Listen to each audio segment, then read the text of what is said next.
It was late March when I walked into the forest to the smell of charred pine. It was a really sweet smell, something kind of enticing about it. I think it reminded me of when I used to go camping in these areas back in the day. But the better part was the song of the pine warbler. And I couldn't believe I was hearing these pine warblers singing as there were still little hot spots of smoke in this forest. And so I thought, how cool would it be to try and photograph a pine warbler in this charred, burnt forest, especially if I could get some smoke. When the sun started to come out, it really made the scene even more dramatic. Everything got a little bit darker, the smoke was glowing, it was just being lit by the sun, and I figured if I could show off this charred, gnarly landscape with a beautiful bright yellow pine warbler, I might have a pretty cool image on my hands. And most of the area when I first got there was just pretty smoky, but then every once in a while things would just start flaming up and you would see the actual fire and the smoke would get more intense. And so I just hung out in the spot for probably about maybe 40 minutes, 45 minutes. And the pine warbler, there was 2 pine warblers in the area, one of which was really close to this area. And every once in a while he would just make his way down. And when the wind would come, it would blow the smoke out of the way and it would clear out and you wouldn't see much. But the pine warbler sometimes would be down when that happened. And then the wind would stop and the smoke would kind of lift up and surround it. And that's when I captured the photo that you see of this pine warbler standing out with the smoke surrounding it. It definitely took some time and I was really happy with the composition. That was one of the important things for me. I didn't want to be too close. It was very important that I be distant and be able to capture this entire scene, show off a lot of the smoke. I kind of really wanted this bird to be small in the frame. And so I had purposefully set up at a distance from where this bird was hanging out. And it worked out nicely, I think. The bird didn't stand out a ton, but it was just enough. And it certainly looks better when you're on a large screen. So it definitely took a little bit of editing, but it was pretty close to my vision when I captured it, as far as having the sun hitting some of the smoke and not in the area where the bird was, because I feel like it would have just kind of fogged out that bird. So the bird was in the shade of the trees, but right next to it, the sun was kind of peeking through and lighting up all that smoke.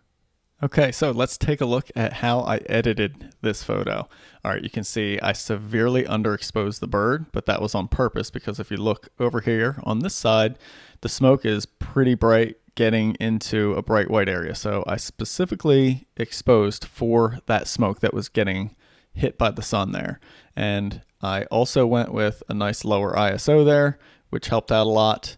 And it was funny because the smoke kept changing and it would blow over here and then it would blow over there. So I was with aperture priority and auto ISO and just some negative exposure compensation to try and account for the constantly changing amount of light and amount of smoke and darkness and all that sort of thing. And I figured at those lower ISOs I'd be fine. So the first step is going to be if I just lighten up the exposure, and you can see if I had exposed closer to like this, I would really start to overexpose that smoke, which is not what I wanted. Now, I think this is too light. I kind of wanted to keep this image a little bit moody, so I'm going to split the difference there.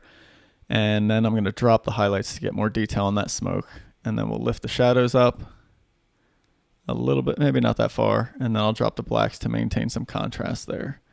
All right, next up, I'm going to grab a graduated filter. Actually, I'm going to start with a radial and drop it right around the bird. We'll just darken everything else a little bit more.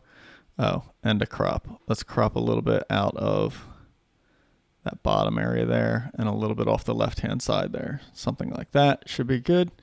Okay, now I want to get a little bit more detail on the smoke. So now I'll grab the graduated filter there and we'll just go ahead and darken that smoke a little bit, bring some more detail back in there, maybe even a little bit more on the highlights. All right, overall, my white balance is a little bit too cool, so I'm going to go with a little bit warmer here. And that's kind of a good start to get into Photoshop. So at this point, I'm going to go ahead and take this image right on over to Photoshop. And then we'll finish it there because everything else I want to do here is selective. You can see I specifically was shooting in against the darker backgrounds that I found, so that would help the smoke really stand out. I was also trying to incorporate a lot of the habitat here, like I mentioned earlier, showing off how appropriate, right, for a pine warbler, showing off the pine branches. But I wanted to show some that were burnt and charred, and honestly, I was really hoping that every once in a while, like some flames would shoot up over in this area. I was really hoping I'd get that, but of course, that didn't happen when the bird was there. But you can only get so much, right? Only get so lucky. All right, so the first thing I'm going to do is create a retouch layer, and I am going to clone this out of here just because it's just a broken, bright branch, and it's kind of, I don't know, to me it's distracting. I just don't like that lighter colored wood like that. So we'll just kind of turn that into basically just a little like a little knob there, and then I'll bring some of this darker stuff over. Same with some of this lighter stuff there. So I'm not going to completely remove that, but I definitely want to get it a little bit darker. All right, so that's looking good. Next is going to be a curves adjustment layer, and I'm going to really darken and add some contrast to the overall scene here. And that's looking pretty good on the overall image, but of course now my bird is way too dark. So because I'm on an adjustment layer there, I'm just going to go ahead and mask out the bird and bring him back to the original brightness there. And it shouldn't take long. So there we go. And then we'll just paint out the whole bird. Just make sure I didn't miss any spots. Looking good. You know what? I will bring the bill back a little bit just because that'll help it stand out from that background. Okay, so that brought the bird back to where it was. Now I do want to go further though, so I'm going to do another curves adjustment layer. I'm really going to punch up the brightness and contrast. Well, mainly just the brightness, not a little bit of contrast. And then I'm just going to use a soft brush and just kind of paint it in on this area there. And you can see, see how my background is going a little bit darker or lighter there. So now I'll take that black point and move it back over to maintain that.